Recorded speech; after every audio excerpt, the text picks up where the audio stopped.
فإن مع العسر يسرا إن مع العسر يسرا। আল্লাহ পাক বলেন জেনে রাখো, দুঃখ এবং কষ্টের সাথে রয়েছে সুযোগ আর সুবিধা, আর অসচ্ছলতার সাথে রয়েছে উদার সচ্ছলতা। জোরে কোন সুবহানাল্লাহ। কাজে ভয় পাওয়ার কারণ নাই, হতাশ হওয়ার কারণ নাই। মন আশায় বুক বেঁধে রাখো। গুনাহ করেছো, হতাশ হয়ো না। যুবকদের গুনাহ করা স্বাভাবিক। ইউনিভার্সিটির ছাত্র, কলেজের ছাত্র, প্রফেসর, শিক্ষক, অফিসার ঘুষ খেয়েছেন, জিনা করা হয়েছে, মদ খাওয়া হয়েছে, মিথ্যা কথা বলা হয়েছে, যাই কিছু করেন না কেন ভয় পাওয়ার কারণ নাই, নিরাশ হওয়ার কোনো দরকার নাই। আল্লাহ পাক ডেকে বলেছেন, কুল ইয়া ইবাদিয়াল্লাযীনা আসরাফু আলা আনফুসিহিম লা তাকনাতু মির রাহমাতিল্লাহ। আরে আমার আল্লাহর মতো এত ভালো আর কেউ আছে? এত দরদ আর কারো আছে? আমার আল্লাহ বলেন, ও নবী আপনি শোনায় দেন,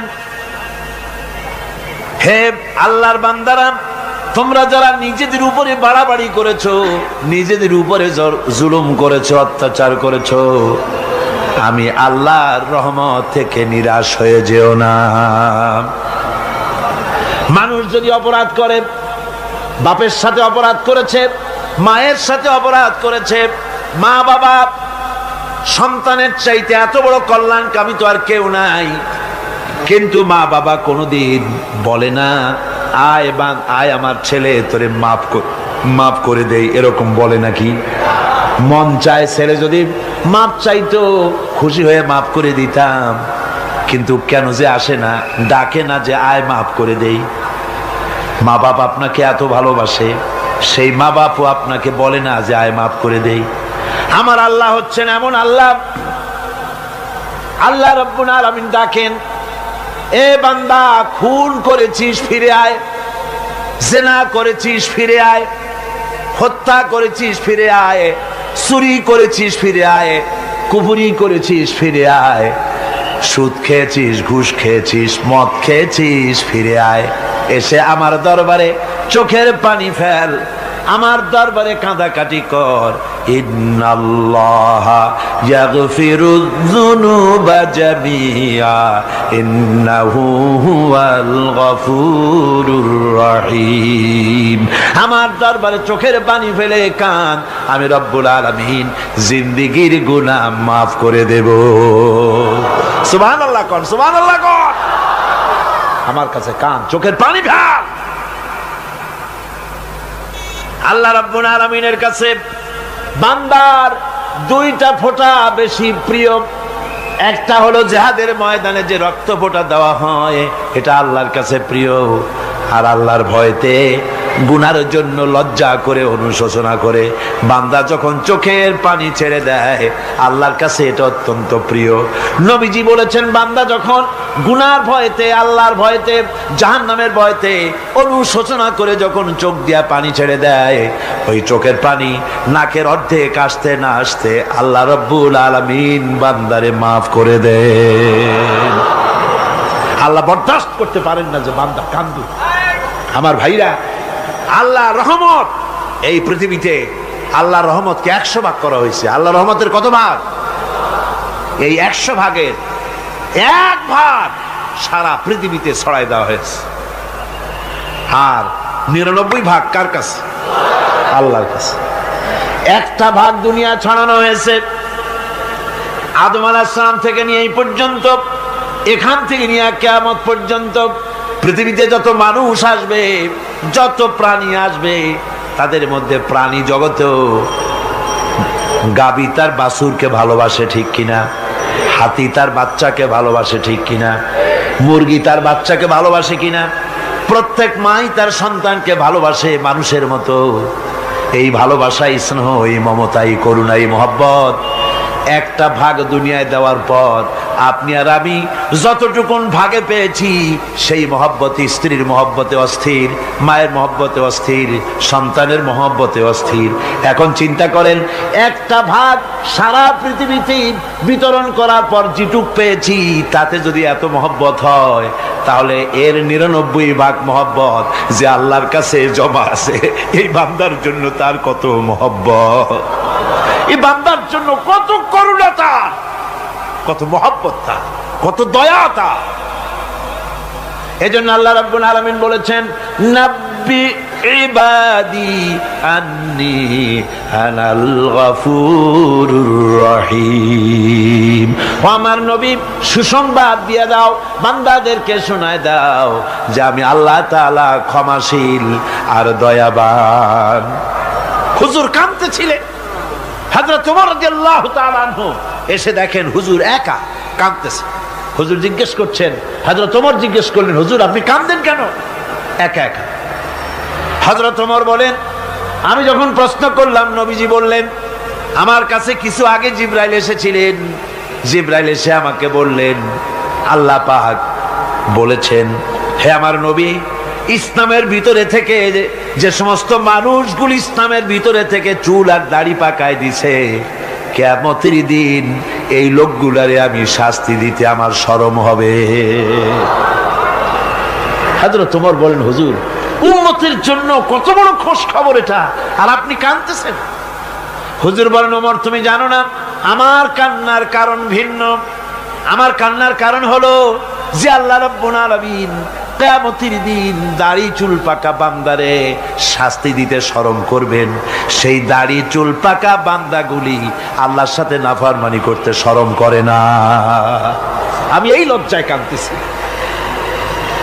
ভাইরা, হুজুর আল্লাহ পাক বলেন, ও আমার নবী, রাতের আধারে যখন একটা বুড়া আমার দরবারে হাত উঁচু করে, একটা বুড়া মানুষ রাতের আধারে যখন আমার দরবারে হাত উঁচু করে আর যখন বলতে থাকে, রব্বুল আলামিন আমার পেছনের জীবনটা বড় খারাপ করেছি, এমন কোন কাজ জীবনে করি নাই যা তোমার কাছে কিছু দাবি করতে পারি, সব রকমের নাফরমানি করেছি, আজ আমি বুড়া হয়ে গেছি, কামাই করতে পারি না, ছেলে আমাকে চোখে দেখতে পারে না, পুত্রবধূ আমাকে ঘরে জায়গা দেয় না, আমার স্ত্রী আমাকে দেখতে পারে না, রোজগার করতে পারি না, হাঁটতে পারি না, চলতে পারি না, সবার কাছে আমি তিতা হয়ে গেছি, আমি দাঁড়াতে পারি না, কোমরে ব্যথা পাই, হাঁটুতে ব্যথা পাই, চলতে পারি না, কানে শুনতে পাই না, চোখে দেখতে পারি না, আর তোমার কাছে কিছু চাইয়া নেব এমন ভালো কাজও করি নাই। এইভাবে যখন বান্দা কাঁদতে থাকে আমার দরবারে, ও আমার হাবিব আমার রহমতের দরিয়ায় জোশ মেরে যায়, আমার শরম হয় এই বুড়াটারে কেমনে খালি হাতে ফিরাইয়া দেই। সুবহানাল্লাহ, সুবহানাল্লাহ। আমার আল্লাহর এত দয়া, আমার আল্লাহর এত মায়া, এত মহব্বত। আমার আল্লাহ রাব্বুল আলামিন বলেন, وَإِذَا سَأَلَكَ عِبَادِي عَنِّي فَإِنِّي قَرِيبٌ। ও আমার হাবিব, আমার বান্দা আমার ব্যাপারে প্রশ্ন করে, আমি বান্দার একদম নিকটে। কোরআন শরীফের ভিতরে যত জায়গায় রাসূলকে বলা হয়েছে সুয়ালের কথা, আপনাকে প্রশ্ন করা হয়, আল্লাহ তার জবাব কুল এই কথা বলে জবাব দিয়েছেন। যত জায়গায় সুয়াল এসেছে, যেমন কোরআনে কারীমের মধ্যে আল্লাহ পাক বলেন, ওয়ায়াসআলুনাকা আনিল মাহিদ, মেয়েদের হায়েজ সম্পর্কে জিজ্ঞাসা করা হয়, কুল হিয়া আযা, হে নবী আপনি বলুন। এভাবে করে কুল দিয়ে জবাব দেওয়া হচ্ছে। আবার প্রশ্ন করা হচ্ছে, ওয়ায়াসআলুনাকা আনিল আনফাল, এই গনিমতের মাল সম্পর্কে হুজুর আপনাকে, হে নবী আপনাকে প্রশ্ন করা হয়। আল্লাহ কুল দিয়া জবাব দিলেন, আল্লাহ বলেন আপনি বলেন। ওয়ায়াসআলুনাকা আনিল খামরি ওয়াল মাইসির, আল্লাহ পাক বলেন নবী আপনারে প্রশ্ন করা হয়, কুল ফিহিমা ইসমুন কাবীর, আল্লাহ কুল দিয়া বললেন তুমি বলো। আবার বলা হলো ওয়ায়াসআলুনাকা আনিল আহিল্লা, কুল হিয়া মাওয়াকিতু লিন্নাস। ও নবী, আপনাকে প্রশ্ন করা হয় চাঁদের ক্রমবর্ধমান এবং ক্রমহ্রাস, এই যে বাড়ে আর কমে, পূর্ণিমা হয় অমাবস্যা হয়, কেন হয়?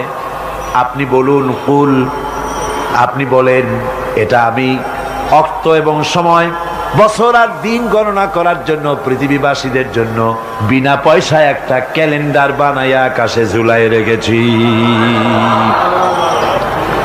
এভাবে যত জায়গায় এসেছে আপনাকে প্রশ্ন করা হয়, তত জায়গায় আল্লাহ জবাব দিয়েছেন কুল, আপনি বলেন। গোটা কোরআন শরীফের ভিতরে এই একটি মাত্র জায়গা যেখানে বলা হয়েছে আপনাকে প্রশ্ন করা হয়। আল্লাহ এখানে বলতে পারতেন কুল, আপনি বলেন, আল্লাহ তোমাদের নিকটবর্তী, এভাবে জবাব হয় নাই।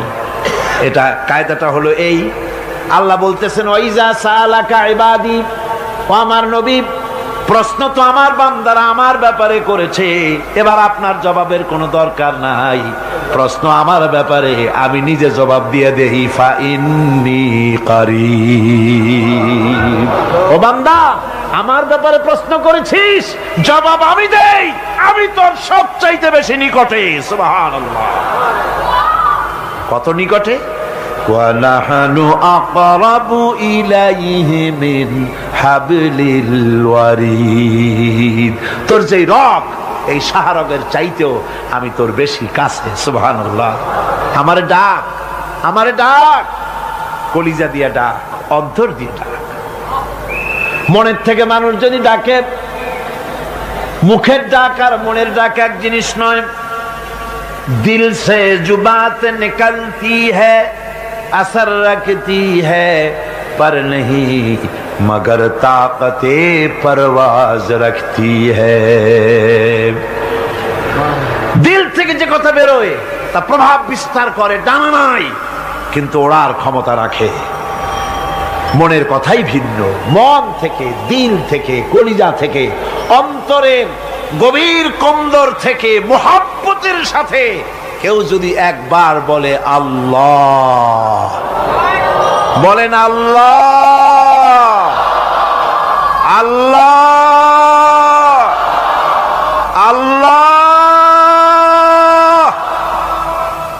আল্লাহ রাব্বুল আলামিন বলেন, অন্তরের অন্তঃস্থল থেকে একটি বার যদি বান্দা বলেন আল্লাহ, আল্লাহ বলেন 70 বার সাড়া দিয়া জিজ্ঞেস করি, বান্দা কি চাও, আমি তোমার কাছে আসি।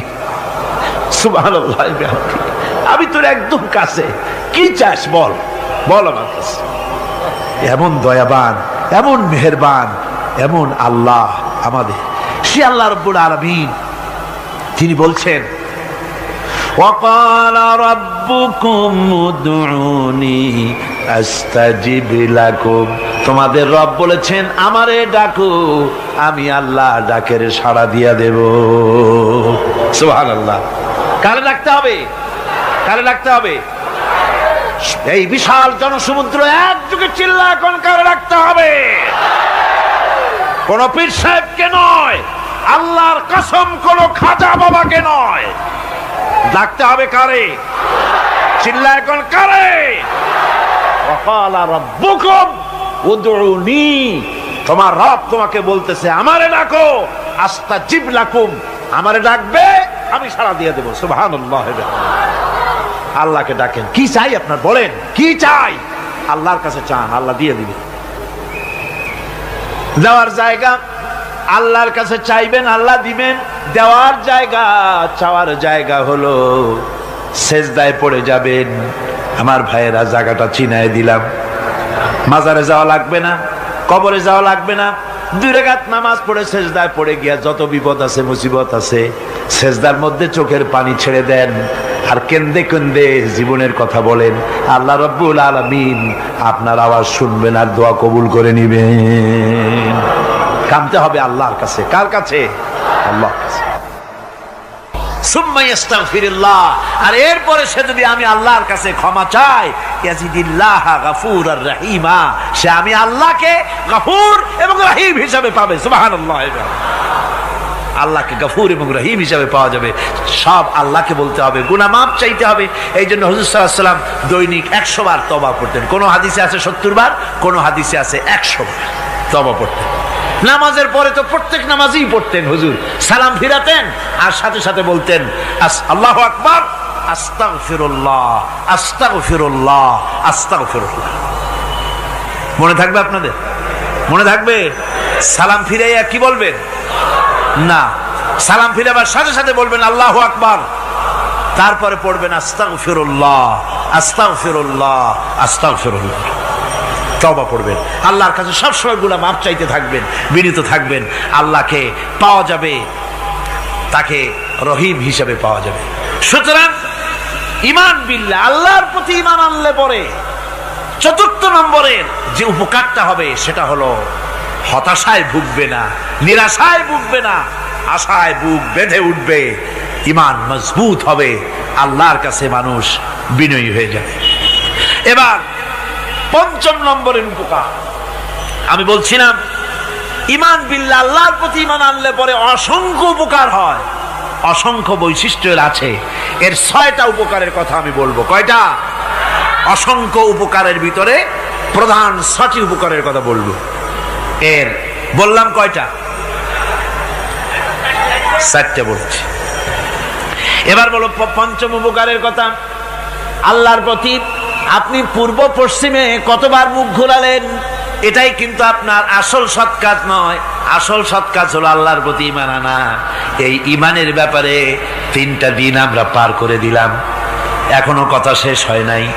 আল্লাহর প্রতি ঈমান আনলে পরে যে উপকারটা হবে পঞ্চম নম্বরে, সেটা হলো কঠোর এবং কঠিন বিপদের ভিতরে বান্দার ভিতরে অবিচলতা এবং ধৈর্যের সৃষ্টি হয়ে যাবে।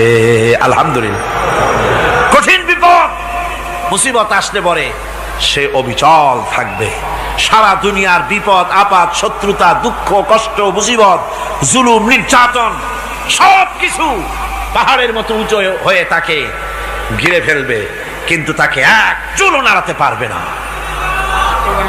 আলহামদুলিল্লাহ। সারা পৃথিবী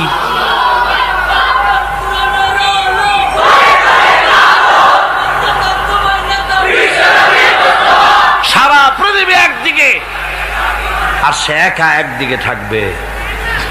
বিরোধিতা তো হবেই, বিপদ তো আসবেই।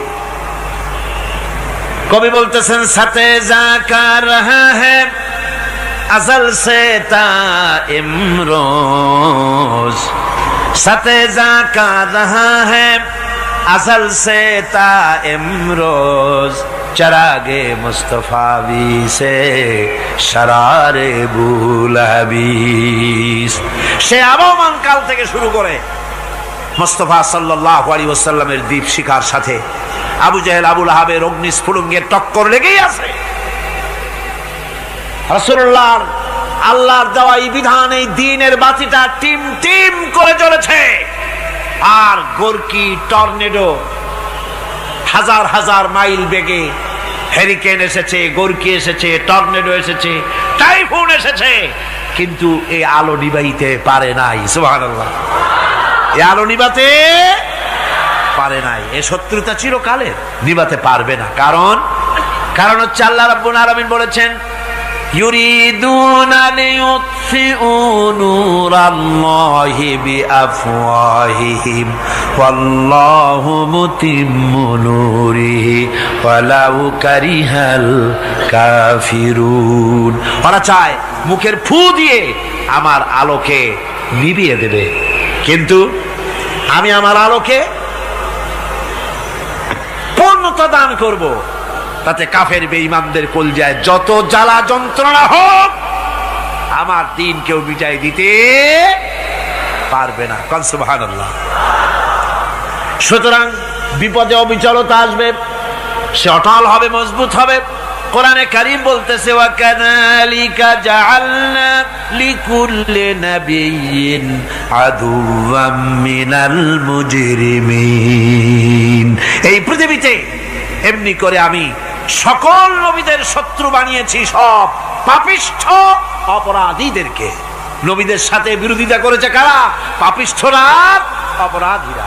আজও খুঁজে দেখেন আজও ইসলামী আন্দোলনের বিরোধিতা যারা করে সবগুলি কি পাপিষ্ঠ? সত্য কি না কর? ইসলামী আন্দোলনের বিরোধিতা যারা করে হিসাব করে, চোখ দিয়ে তাকায় দেখেন, খুঁজে দেখেন তাদের নামগুলি। মদখোর, জিনাকার, বদমাশ, চোর, হাইজাকার, বেনামাজি, লুটেরা, মিথ্যাবাদী, সবচাইতে সমাজের নিকৃষ্ট লোকগুলি ইসলামের বিরোধিতা করে।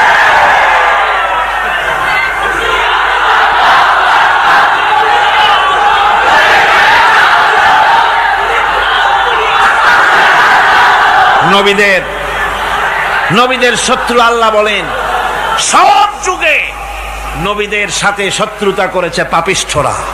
আল্লাহর কথা, কার কথা? সকল যুগে নবীদের সাথে শত্রুতা করেছে পাপিষ্ঠরা, নিকৃষ্ট ধরনের অপরাধীরা। সুতরাং নবী রাসূলদের অবস্থা যখন এই, তখন দ্বীনের দাওয়াত যারাই দেবে তাদের কিসমত এরকম হবেই। এই বাধার মোকাবেলা তাদেরও করতে হবে। এই যে বাধাটা আসে, এই যে মারে, অপরাধ কি? এই যে তারা চোর বা ডাকাত যাদের মারা হয়। আল্লাহ রাব্বুল আলামিন বলেন অপরাধ হলো ওয়ামা নাকামু মিনহুম ইল্লা আইয়ুমিনু বিল্লাহিল আজিজিল হামিদ। অপরাধ হচ্ছে ইমানদার লোকদের উপরে নির্যাতন চালিয়েছে, অন্য কোনো কারণে নয়। কারণ একটাই, তারা আল্লাহর জমিনে আল্লাহর দ্বীন প্রতিষ্ঠা করতে চেয়েছে, আর কোনো অপরাধ না। জমিন আল্লাহর, জমিন কার? এই বিশাল জনসমুদ্র গর্জে উঠুন একযোগে, বলুন জমিন কার? আইন চলবে কার? এখানেই সংঘর্ষ বেঁধেছে আবহমান কাল ধরে। মানুষ অত্যাচারিত হয়েছে, সাহাবায়ে কেরাম অত্যাচারিত হয়েছেন। বুখারী শরীফের হাদিসে এসেছে রাসূল করিম সাল্লাল্লাহু আলাইহি ওয়াসাল্লামের কাছে হযরতে খাব্বাব গিয়ে উপস্থিত হয়েছিলেন। হযরতে খাব্বাব বলেন, হাদিসটা এভাবে লেখা হয়েছে বুখারীতে, ওয়ান খাব্বাব বিন আরিদ রাদিয়াল্লাহু তাআলা আনহু قال شكونا إلى رسول الله صلى الله عليه وسلم وهو متوسد بردة له في ظل الكعبة। রাসূলুল্লাহর কাছে গেলাম, কাবা শরীফের কাছে গিয়া দেখি নবীজি একটা চাদর গায়ে দিয়ে তিনি আরাম ফরমাচ্ছিলেন কাবা শরীফের ছায়ায়। সেখানে গিয়ে বললাম, আলা তাস্তানসিরু লানা আলা তাদউ লানা ইয়া রাসূলুল্লাহ, হে আল্লাহর রাসূল, আপনি কি আমাদের জন্য আল্লাহর কাছে দোয়া চাইবেন না? আপনি কি আল্লাহর কাছে আমাদের জন্য সাহায্য চাইবেন না?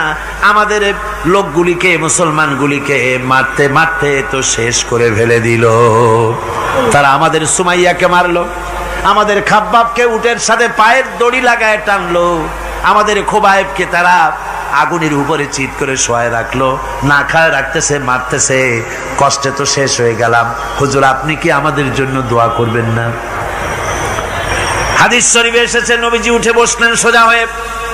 নবীজি বলেন, ও আমার সাহাবী, ও খাব্বাব, শোনো, তোমাদের আগে এই পৃথিবীতে যারা দ্বীনের দাওয়াত দিতে এসেছিলেন তাদেরকে সমকালীন রাষ্ট্র শক্তি, সমাজ শক্তি তাদেরকে ধরতো।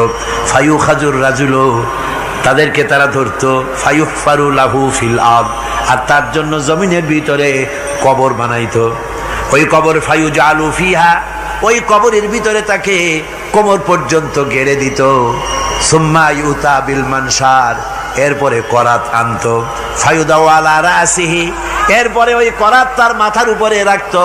ফায়ুজালু নিসফাইন, এরপরে করাত দিয়া চিরে জীবিত মানুষটারে দ্বিখণ্ডিত করে ফেলে দিত।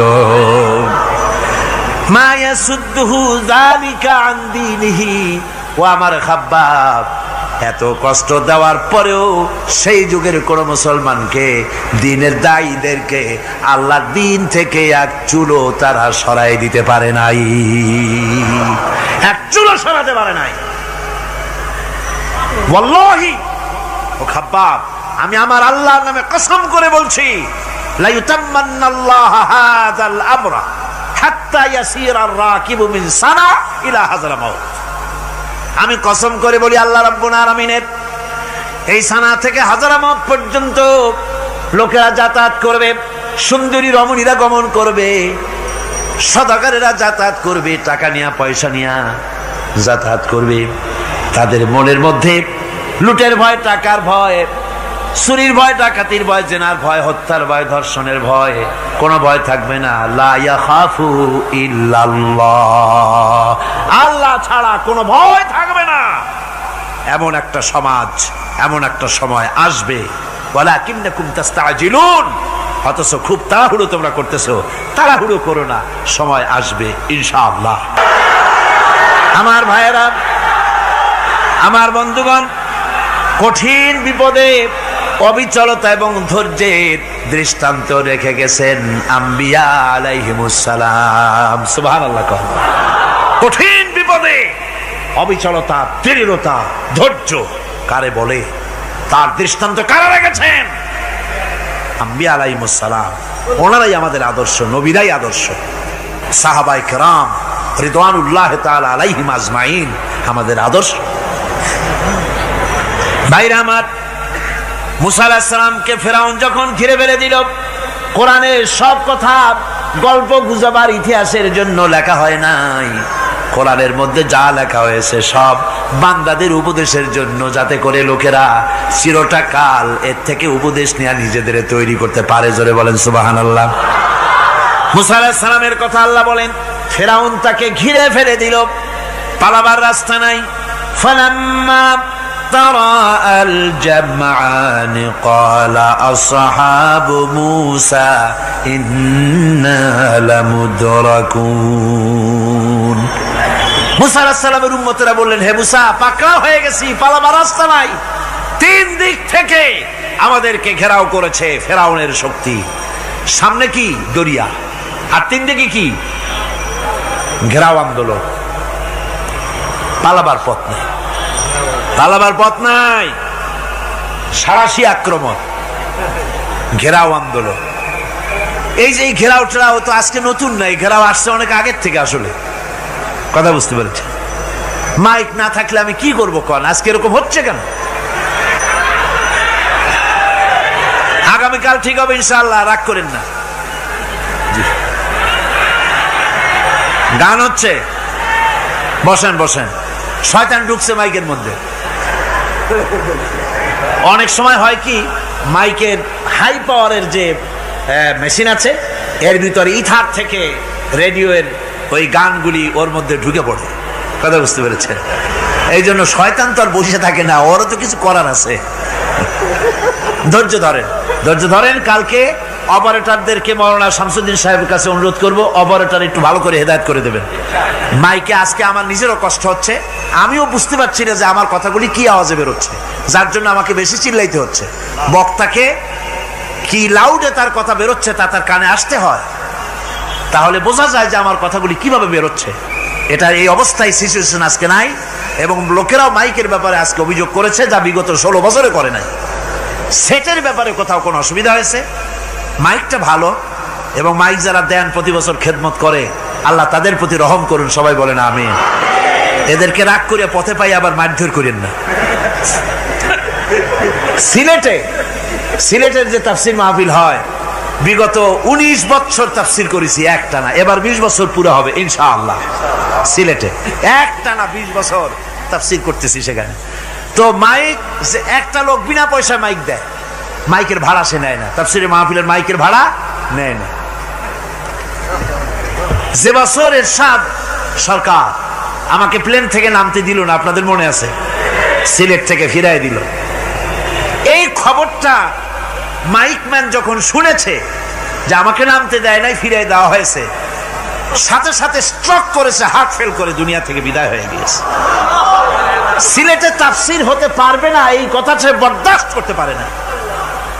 আমি কেঁদেছি আর দোয়া করেছি, আল্লাহ, কোরআনের মহব্বতে লোকটার এই অবস্থা হলো, তোমার জান্নাত তুমি দয়া করে তাকে দান করে দিও। কাজে কোনো ব্যবসায়ী চায় না যে তার ব্যবসাটা খারাপ হোক, লোকেরা মন্দ বলুক।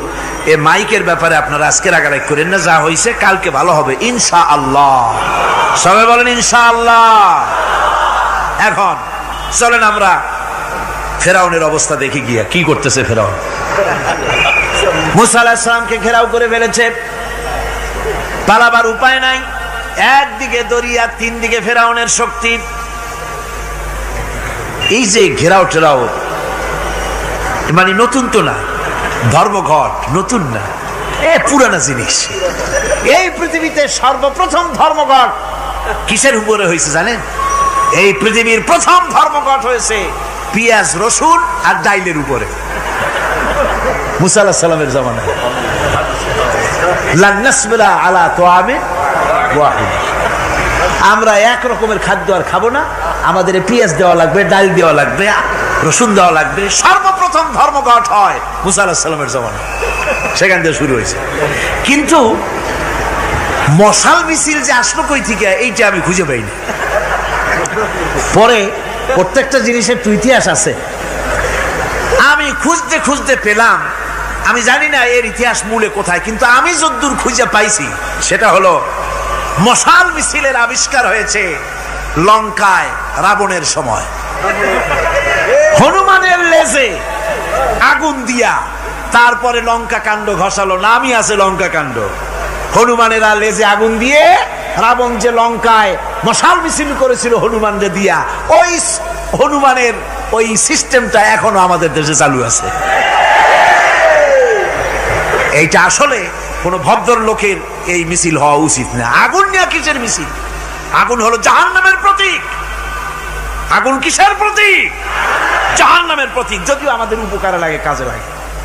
সুতরাং আমরা যা করব, প্রত্যেকটা জিনিসের পেছনে সুন্নতে নববীর কোনো না কিছু থাকতে হবে। কথা বুঝতে পেরেছেন? তিন দিক থেকে ঘেরাও হয়ে গেছে, পালাবার কোনো রাস্তা। হযরতে মুসা আলাইহিস সালামের কাছে উম্মতেরা বললেন, পালাবার তো কোনো পথ নাই, এখন উপায়টা কি? আমাদের তো আর উপায় নাই। মুসা আলাইহিস সালাম দেখেন বিপদে পড়ে গেছেন, কিন্তু ধৈর্য হারান নাই, ভয় পান নাই। ভয় পাইছিলেন? ভয় পেয়েছেন? প্রশ্নই ওঠে না। মুসা আলাইহিস সালাম আল্লাহ পাক যাদেরকে বলেছেন উলুল আযম রাসূল, যাদের বলেছেন তার মধ্যে হযরত মুসা একজন উলুল আযম পয়গম্বর। চারটিখানি কথা না, আল্লাহ কথা বলছেন তার সাথে, কালিমুল্লাহ তিনি। সুবহানাল্লাহ। কর মুসা আলাইহিস সালাম শোনালেন, কাল্লা ইন্না মাইয়া রাব্বি সায়াহদিন। কখনো নয়, আমার উম্মতেরা ভয় পেও না, আমার রব অবশ্যই আমাকে পথ দেখাবেন। সুবহানাল্লাহ। তিন দিক থেকে শত্রু, একদিকে দরিয়া, পালাবার কোন রাস্তা নাই। সেখানে দৃঢ়তার সাথে তিনি বলছেন, অবশ্যই আমার আল্লাহ আমারে পথ দেখাবে। সুবহানাল্লাহ। নবীরা এই দৃঢ়তা দেখিয়েছেন, অবিচলতা দেখাইছেন। আল্লাহ পাক মুসা আলাইহিস সালাম যখন এই দৃঢ়তা দেখালেন, এই অবিচলতা দেখালেন, সঙ্গে সঙ্গে জিবরাইল এসে হাজির হয়ে গেলেন। আল্লাহ পাক বলেন, ফাআওহাইনা ইলা মুসা আন আদরিব বিআসাকাল বাহরা ফানফালাকা ফাকানা কুল্লু ফিরকিন কাত্তাউদিল আযীম। মুসা আলাইহিস সালামকে আমি ওহী নাযিল করলাম, তাকে বললাম হাতে যে লাঠি আছে, এই লাঠি দিয়ে আঘাত করো দরিয়ার উপরে। দরিয়ার উপরে আঘাত করলেন, একটা রাস্তা হয় নাই, 12টা রাস্তা তৈরি হয়ে গেল। আর দেওয়ালগুলা পাহাড়ের মতো উঁচা হয়ে গেল। দরিয়ার ভিতরে পাহাড়ের মতো উঁচা, মজবুত 12টা রাস্তা। এবার মুসা আলাইহিস সালাম তার দলবল নিয়ে চললেন। আল্লাহ রাব্বুল আলামিন বলেন, ওয়া আনজাইনা মুসা ওয়া মান মাআহু আজমাইন। মুসা এবং তার সাথী সঙ্গীদেরকে আমি পার করে দিলাম। মুসা আলাইহিস সালাম এবং তার সাথী সঙ্গী নিয়ে যখন দরিয়ার মাঝখানে আসছে, ফেরাউন তার দলবল নিয়ে এসে গেছে। আসে দেখে নদীর মধ্যে রাস্তা। বাবা, খুব তো কায়দা। ও মনে করছে ওর বাজানের তৈরি করা ডিস্ট্রিক্ট বোর্ডের রাস্তা। ওর লোকজন নিয়ে নেমে গেছে দরিয়ার ভিতরে, ও আসছে মাঝখানে, মুসা আলাইহিস সালাম চলে গেছেন ওপার, দরিয়া পার। মাঝখানে যখন এসে গেল, আল্লাহ রাব্বুল আলামিন পানিকে অর্ডার করলেন কুন। আল্লাহর তো বটন টেপা লাগে না, মুখ দিয়া কোনো হুকুম করা লাগে না, শুধু বলেন কুন। যে ব্যাপারে কুন বলেন ফায়াকুন, সাথে সাথে হয়ে যায়। আল্লাহ বললেন কুন, আর অমনি রাস্তা বন্ধ হয়ে গেল। এবার তুফান শুরু হয়েছে নদীতে, ঢেউয়ের উপরে ঢেউ, মৌজুন কাল জিবাল, পাহাড়ের মতো উঁচু হয়ে হয়ে ঢেউ আসতেছে। দলবল ঘোড়া আর অস্ত্রপাতি যা ছিল সব মরিয়া শেষ। এবার ফেরাউন একা উপরে ওঠে আর নিচে নামে, পানি খেতে খেতে পেটের কাম সারা, জনমের খাওয়া খাইছে পানি। এখন জান যা, বাঁচবার আর উপায় নাই, বাঁচবার আর উপায় নাই। ফেরাউন তার নিজের জীবন সম্পর্কে হতাশ হয়ে গেল। এবার ফেরাউন বলতেছে, আমানতু আন্নাহু লা ইলাহা ইল্লাল্লাযী আমানাত বিহি বানু ইসরাঈল। আমি ঈমান আনলাম, আমি ঈমান আনলাম আল্লাহ ছাড়া কোন ইলাহা নাই। ওই আল্লাহর উপর ঈমান আনলাম যে আল্লাহর উপর ঈমান এনেছে বনি ইসরাঈলেরা। আল্লাহ যাতে ঠিক পায় যে কোন আল্লাহর উপর ঈমান আনছে। বনি ইসরাঈলের আল্লাহর উপর ঈমান আনলাম। আল্লাহ এই তো মুসলমান হয়ে গেছি, এরপরও আমারে সুবাও কেন? আল্লাহ রাব্বুল আলামিন জবাবে বলেন, আল আন, এখন ওয়াকাদ আসাইতা ক্বাবলু ওয়া কুনতা মিনাল মুফসিদিন। এখন ঈমান আনার কথা বলছো, অথচ যুগের পর যুগ, বছরের পর বছর ধরে আমার মানুষের উপরে মন গড়া আইন চালায়েছ, আমার পয়গম্বরের সাথে বেয়াদবি করেছ। আজ তোমাকে আমি ছাড়ছি না, তোমাকে আজকে ছেড়ে দেব না, আমি তোমাকে মারব। আর সমস্ত প্রাণীগুলিকে, স্থলচর প্রাণীগুলিকে আল্লাহ পাক অর্ডার দিয়া দিলেন, এই ফেরাউনের লাশকে ডুবাবি না, পচাবি না, খাবি না। আলিয়াউমা নুনাজ্জিকা বিবাদানিক, আমি তোমার শরীরে বাঁচায় দেব। পোকে খাবে না, পানিতে পচবে না, মাছে খাবে না, কুমিরে খাবে না, দুনিয়ার কোনো পশুতে খাবে না। আমি তোরে শুটকি বানাইয়া রাখবো, যাতে করে দুনিয়ার সমস্ত ফেরাউন যত যুগে যুগে আসে তোরে দেখে যেন হেদায়েত নিতে পারে। ফেরাউনকে আল্লাহ শুটকি বানায় রাখছে। আমি ফেরাউনদের লাশ দেখেছি ব্রিটিশ মিউজিয়ামে। ফেরাউন তো একটা না, অনেকগুলা। আসলদারে অবশ্য দেখিনি। ব্রিটিশ মিউজিয়ামে ওই ফেরাউনগুলার লাশ যখন অসুবিধা হয়, মমিগুলি, তখন ইংল্যান্ডে নিয়ে যায় চিকিৎসা করাবার জন্য। চোখ টোক আছে গর্তের ভিতরে, তারপরে চামড়া টামড়া হাড়ের সাথে মিশানো, ওইভাবে চেহারা দেখলে মনে হয় যে সত্যি ফেরাউনিগুলো। আর ব্রিটিশের কাম মিশর থেকে না আনছে এমন কোন জিনিস নাই। আমি সেখানে এক বক্তৃতা বলছিলাম, আপনারা এদের এখন সভ্য, এদের এখন ভদ্র, এরা হলো ইন্টারন্যাশনাল চোর। ওরা সারা দুনিয়া চুরি করেছে। লন্ডনে বক্তৃতা করেছি, সারাটা দুনিয়া চুরি করছে, আমাদের দেশকে শোষণ করেছে। এই বিশাল ভূভাগকে শোষণ করে ইংল্যান্ডের দ্বীপটাকে তারা সাজাইছে। তারা ময়ূর সিংহাসনের, শাহজাহানের ময়ূর সিংহাসনের ময়ূরের বাম চোখে কোহিনূর মণি লাগাইছিলেন। শাহজাহান ময়ূরের ডান চোখে কোহিনূর মণি লাগায় নাই। কোহিনূর মণির অনেক দাম, আমি দেখে এসেছি মণি। এখন সেটা কুইন এলিজাবেথের মুকুটে শোভা পাচ্ছে। সেই মণি এমনি বলে প্রবাদে ৭ রাজার ধন এক মাণিক্য, বলেন এরকম, অনেক দাম। শাহজাহান দেখালেন, আমি মুসলমান, আমার কাছে এটার দাম নাই, এই জন্য ময়ূরের ডান চোখে লাগালাম না, বাম চোখে লাগাই দিলাম। এইটারে চুরি করছে। তারপরে মিশর থেকে, মিশরের মমি চুরি করেছে, জুতা চুরি করছে, ছাতি চুরি করছে, পিসা চুরি করেছে। আমি বললাম, এগুলা কি ভদ্রলোক নাকি? এরা জুতা চোর, পিসা চোর, লাঠি চোর, সব চুরি করেছে। যাই দেখেন ব্রিটিশ মিউজিয়ামের মধ্যে সব দুনিয়ার চুরি করা জিনিস নিয়ে তারা মানুষকে দেখাইয়া পয়সা উপার্জন করছে। টিপু সুলতানের তরবারিটা পর্যন্ত চুরি করেছে। আজ পর্যন্ত ব্রিটিশ মিউজিয়ামে টিপু সুলতানের তরবারিটা আছে, আমি তরবারিটা দেখে এসেছি। আমার বন্ধুগণ, বলতেছিলাম যে পৃথিবীতে আল্লাহ রাব্বুল আলামিন নবীরা তাদের চরিত্র দিয়ে বিপদের মোকাবেলা করে দুনিয়ার সামনে কঠিন বিপদের মোকাবেলা করে অবিচলতা, দৃঢ়তা দেখায় গেছেন যে কেমন করে এই পৃথিবীতে বিপদের সামনে মোকাবেলা করতে হয়। ধৈর্য ধরতে হবে, বিপদ আসবে পাহাড় সমান হয়ে, আপনাকে ধৈর্য ধারণ করতে হবে সেভাবে বুক বেঁধে। যেহেতু এটা যদি বিশ্বাস হয় যে আমার কিসমতে যা আছে তার থেকে বেশি কিছু হবে না, তাহলেই আপনার ধৈর্য আসবে, ভয় পাবেন না। কথা ঠিক কিনা কন?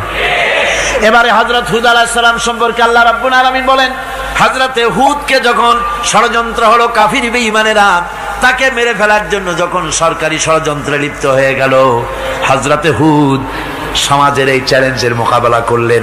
হযরত হুদ বলেন, ফাকিদুনি জামিআন সুম্মা লা তুনজিরুন ইন্নী তাওয়াক্কালতু আলাল্লাহি রাব্বি ওয়া রাব্বিকুম। তোমরা তোমাদের ষড়যন্ত্র আমার বিরুদ্ধে যত পারো আমার বিরুদ্ধে ষড়যন্ত্র চালাও, এতটুকুন আমার অবকাশ দিও না। আমি এমন আল্লাহর উপরে ভরসা করেছি যার হাতের ভিতরে তোমাদেরও জান আর আমারও জান। যা পারো তাই করো। সরকার সমস্ত শক্তি একত্রিত হয়ে আমার মোকাবেলা করো। একদিকে হুদ আলাইহিস সালাম, আর একদিকে গোটা জাতি। হযরত হুদ ভয় পায় নাই। সুবহানাল্লাহ খান। ঈমান বিল্লাহ মানুষের কলিজাকে এভাবে শক্ত করে দেয়। কোন আলহামদুলিল্লাহ। এবারে এই বিপদের, কঠিন বিপদের মোকাবেলা করে আমার রাসূল যে প্রমাণ দিয়া গেলেন, আমার রাসূল যে কঠিন বিপদের মোকাবেলা করলেন, ভাইয়ের আমার, হিজরতের রাতে সওর পাহাড়ের ভিতরে যখন তিনি আশ্রয় নিলেন, হযরতে আবু বকর সাথে ছিলেন। হযরতে আবু বকর রাদিয়াল্লাহু তাআলা আনহু বলেন, হুজুর আপনি দাঁড়ান, এটা তো পাহাড়িয়া গুহা, গুহার ভিতরে সাপ থাকতে পারে, বিচ্ছু থাকতে পারে, আমি আগে ঢুকি, বিপদ যদি হয় আমার উপর থেকে হয়ে যাক। গুহার ভিতরে নেমে গুহা সাফ করলেন।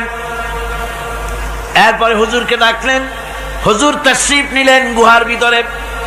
এরপরে হুজুর বললেন, আবু বকর পাহাড়ে হেঁটে হেঁটে 2-3টা পাহাড় পাড়ি দিয়া যাওয়া লাগে সোর পাহাড়ে। মদিনার সোজা রাস্তা হুজুর ধরেন নাই, মেসফালার পথ দিয়া জাবালে কেদোয়ার উপর দিয়া 3টা পাহাড় পাড়ি দিয়া তারপরে হুজুর গেলেন সোর পাহাড়ে। গুহার ভিতরে হুজুর তাশরীফ নিলেন। বললেন, আবু বকর তুমি বসো, তোমার উরুর উপরে মাথা রেখে আমি একটু আরাম করি। হযরতে আবু বকর বসলেন, হুজুর তার উরুর উপরে মাথা রেখে ঘুমায় গেলেন। আর এরপরে কাফির বেঈমানেরা তালাশ করতে করতে কাফেরেরা এসে গেল পায়ের চিহ্ন দেখে দেখে গর্তের কাছে। হযরত আবু বকর ভয়তে কেঁদে ফেললেন, আহারে আর তো উপায় নাই, এবার তো ধরা পড়ে গেছি, এবার নবীজিকে মেরে ফেলে দেবে। নবীর মহব্বতে, নিজের মহব্বতে নয়, নবীর মহব্বতে কাঁদতেছিলেন। হুজুর বলেন, হুজুরের ঘুম ভেঙে গেল। বলো আবু বকর কাঁদো কেন? ছেলের কথা, মেয়ের কথা, বিবির কথা, বাড়ির কথা মনে পড়লো নাকি? হযরত আবু বকর বলেন, ইয়া রাসূলুল্লাহ, আল্লাহর কসম করে বলি, যেদিন ঈমান এনেছি এই কলিজার ভিতরে মা বাপ, স্ত্রী, পুত্র, পরিজন, এমনকি আমার নিজের জীবনের চাইতে আপনারে বেশি ভালোবাসি। তা কাঁদো কেন? কাঁদো কেন? হযরত আবু বকর বলেন, হুজুর ধরা পড়ে গেছি, কাফেররা এসে গেছে গর্তের কাছে, তাকালি আমাদের দেখতে পাবে, আমরা তো মাইনরিটি, ওরা তো মেজরিটি, আমরা তো ধরি মারি ফেলাই দেবে, আপনাকে মেরে ফেলে দেবে, এই জন্য কাঁদি। আল্লাহ রাব্বুল আলামিন, হুজুর তখন কি দৃঢ়তা, কি অবিচলতা, কি ধৈর্যের পাহাড় সম মনোবৃত্তি তখন দেখালেন। আল্লাহ কোরআন শরীফে চিরকাল যাতে মানুষেরা হেদায়েত নিতে পারে সেজন্য হুজুরের কথা উঠায় দিলেন কোরআনে।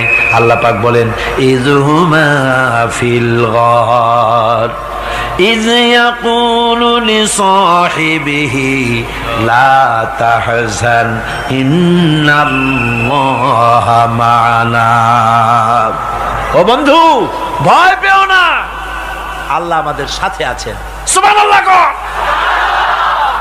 আল্লাহ আমাদের সাথে আছেন। আমরা মাইনরিটি নই, আমরাই মেজরিটি।